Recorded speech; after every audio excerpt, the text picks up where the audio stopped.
Topping your news first tonight, Attorney General Elizabeth Barrett-Anderson says it was a recent trip on the United Airlines Guam to Honolulu route that prompted her and CNMI AG Ed Manabusan to voice their concerns to United heads in Chicago about the decline in their services. The letter they sent yesterday has now gotten the attention of other attorneys general across the U.S. I feel it's unfair personally. It's unfair.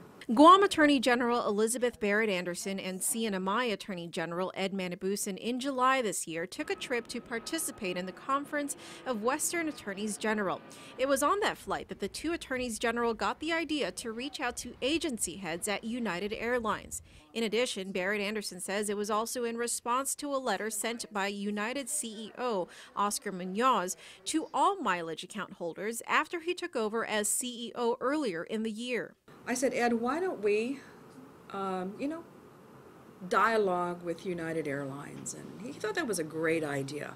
Their letter, addressed to United's acting CEO Brett Hart, sent yesterday, identifies just some of those subpar services: no free in-flight meals, fees for extra baggage, older fleet models, and no in-flight entertainment. In the past, United has stated that the reason the Guam to Honolulu flight lacks some of the services international flights see is because they consider the route to be domestic.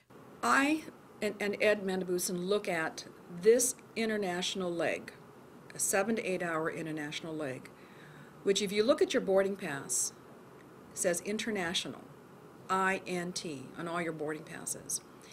And yet the services that were being provided is identical to domestic flights. And yet, if you look at United's international flights elsewhere in the whole world,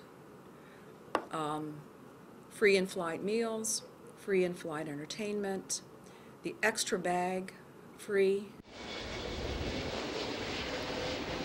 So why are the attorneys general getting involved, and what action, if any, can their offices take on the matter? Between our two jurisdictions, we are looking at what protections our statutes give us.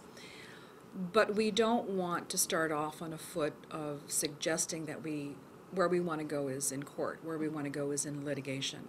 Because that's not the tone of Mr. Munoz's letter. And United could literally just be silent about the whole thing. But then what does that say to the customers of Guam?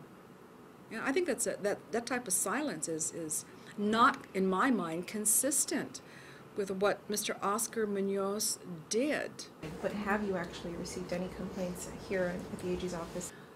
Our consumer protection deputy is off island right now, and I've not asked him specifically, do we have hard complaints? But you don't have to have a hard copy complaint to have complaints.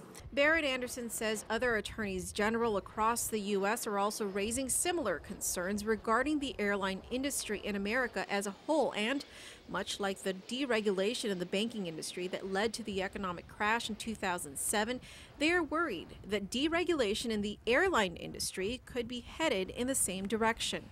Because what we're asking for is not unreasonable.